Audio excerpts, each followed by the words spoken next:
Hey, Lima Christian School, it's Mrs. Garlock, Mama G, the Queen, here with you again. This is going to be lesson number 3, and it's all about this cute little baby turtle. I think you guys are going to like it. This is part A. So what you're going to find on this one, it's also for grades 7 through 12, but there'll be extension activities again, or 2 separate activities. One for 7th through 10th grade when we get to it, and one for 10th through 12th grade. But everybody's going to start out the same, and that is that we're going to look at a simple shapes for a turtle. So I'll show you the baby turtle, and then you're going to use your simple shapes of rectangle, circle, oval, etc. And we're going to find the shape, size, location, and tilt. We're going to draw this for today, just the basic shapes. We're not going to refine it or anything, and that'll be your lesson for today. So you're going to need a piece of paper, a pencil, and an eraser. And optional supplies, hopefully I'll remember to do this, but I'm going to give you a link for or upload the photograph that I've used. And if you want to have a dry erase marker, if you have that on hand, and a plastic sleeve, that'll just make your life a little bit easier.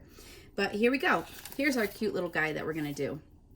We're not going to do any of the rocks. We're just going to do the turtle itself, and that'll be all. And this is by one of my photographers from Instagram, Sam I Am Pics.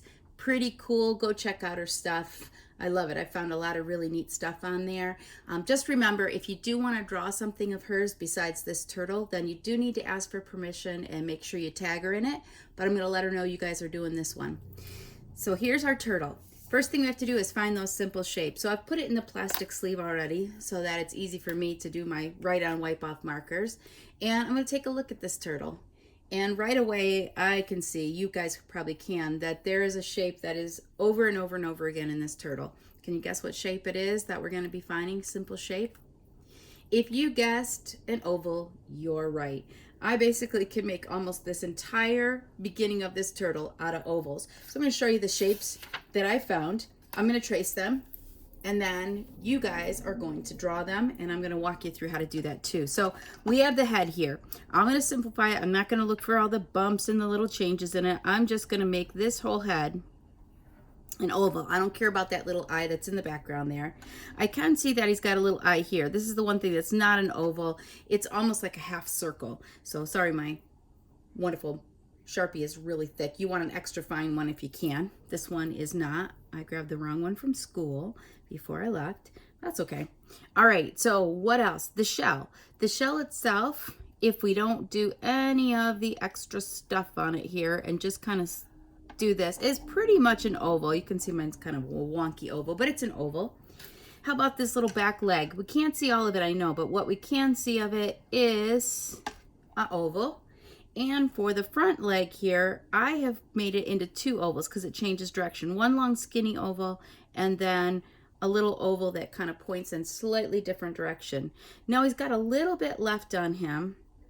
I'm going to show you what those are. He's got a tail back here that I didn't see when I first drew this, and that's a triangle. So he does have a triangle on him, and then he just has this line that is, it's hard to see, I know, on yours, but if you could just draw that line. That's all we need to do for today, but you're going to do this now. So let me take this guy out. I'll flip this around so we're not looking at anything distracting here. And we're going to draw this guy together. So get your paper out and get your pencil out. I've got my pencil. Now I just need to find my blank paper. Here it is. Okay. So when we go to draw this, we have to figure out what shape we're going to draw first. And remember, I try to pick out like a nice big shape that is what I think of as one of the most important shapes. So when I look at him, his shell is, I think, the first one that I want to start on, and then everything else will be based on that. But if you remember, we have to look for shape, size, location, tilt. The shape that we're going to draw right now is not a turtle, it's this one oval.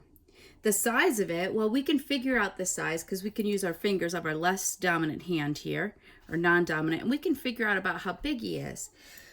We can also see the location. We can put him anywhere we want on our paper, okay? This big oval can go anywhere, but we have to remember that we don't want to run out of room for his head or his feet or whatever. So I'm going to draw him a little bit more towards the center of the paper just to make sure I have room. He's kind of small, so it's not like I'm going to run out of room. But the last thing that's the hardest thing to see is that tilt. How do you figure out if a shape is tilted? So we're looking at just this one oval. We're going to rename it an oval. It's not a shell anymore. And I have to figure out if there's a tilt on it. So what I try to do is just run a straight line through it horizontally here to kind of break it up into even above and below. And what I can see on here, I don't know if you guys can see this, but there is a slight tilt on it. And I can even hold my Expo on here and see there's a slight tilt. So I can put on my paper my Expo marker or my pencil, whatever I want to do on that same tilt. And right now I'm just going to draw like a little dotted line here, if you guys can see this. That's going to kind of show me the tilt of my little turtle. Now, let's see if that's a little too tilted here. Boom, boom. It might be a little too tilted. I'm not going to worry about it too much. But this is a great line because now I can use my fingers to figure out how big his shell is. I can move it over to this tilted line. Can draw, forgot to place the other one on there. Can draw the beginning and the end here. And how am I going to figure out, I figured out how long he was. How am I going to figure out how high this oval is? I can use my fingers again. And again, we use this line to cut right through the center of our oval. So if we just kind of center that over our oval, now, or over our line here that we had, we can now take this, stay within those measurements we measured with our finger, and voila, we have a pretty decent oval. It's not going to be exact. I'm not trying to be exact. If I was, I might try to use something like a grid system, but I don't need that. Okay, the next thing I'm going to do is I'm going to find where his head goes. We're going to rename it. So what simple shape is it? It's an oval. So it's an oval. What's the size of it? Well, again, we can figure it out with our fingers, okay? And I can figure out about how big it is, or we can compare it to the shell. And if we did, it's about half the size of that one oval. I'm going to use my fingers so I can see the size. How about the location? Is it touching anything we've already drawn? Yes, it is touching the front of this oval. And it's also overlapping this wonderful line we put in here for the tilt. That's the location of it. Now, does it have a tilt? Well, take your ruler or whatever, put a line through it. You don't even have to. A basic line that splits it up in half, and yeah, it definitely has a tilt. It looks like it's shooting laser beams kind of out of its eye here. So I can figure out the tilt. You can use maybe 2 pencils if you want, but there's about the tilt of it. Okay.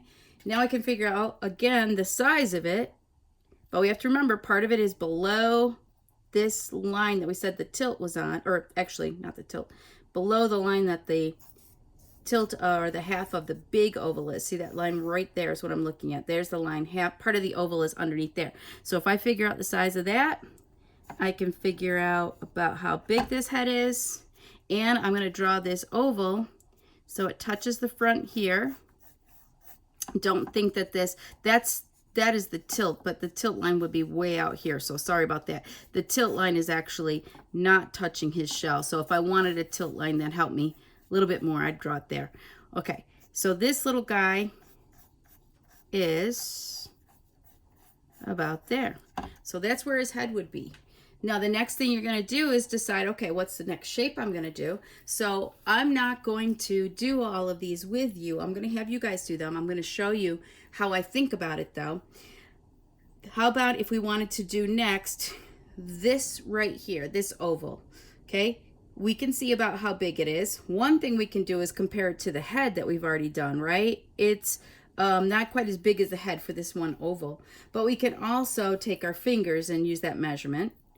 So that's the shape is an oval. The size is a little bit smaller than the head and skinnier. Where is it located? It's located touching that first oval that we drew, but it's a little bit away from the second oval. See, we have got to go around the corner before we start this. So we can figure out, okay, go around the corner. It's going to start about here. I can figure out how big it needs to be. I can figure out how wide it is either by looking at it or not. I can figure out if there's a tilt on it by putting a line through it. There's not much tilt. And I can draw this little baby oval here. Then I can go on to this little oval here. You can see that they intersect or they touch each other. And then I can go on to this one, the triangle, and this is just considered a line right here. So when you go to do this, you're just thinking, is it a straight line? Is it a curved line? And where is it located? So what you're going to end up with is this little guy right here, which I did not put his tail on, so I'm going to put his tail on right now. Okay, and you can stop and pause if you want. You can go back to the original drawing of it. You can use your own. You can go to this one right here, or you can simply look at this. But I really want you guys to get used to figuring out these shapes on your own. So if there is a way for you to copy off the photo and trace these shapes either with tracing paper or with your plastic sleeve, that's going to really help you understand how an artist finds shapes and figures out what the size is, where the location is, and if there's a tilt. So I love all you guys. This is what you need to get to today. That's for 7th through 12th grade, and I'll see you on the other side. Mama G's out.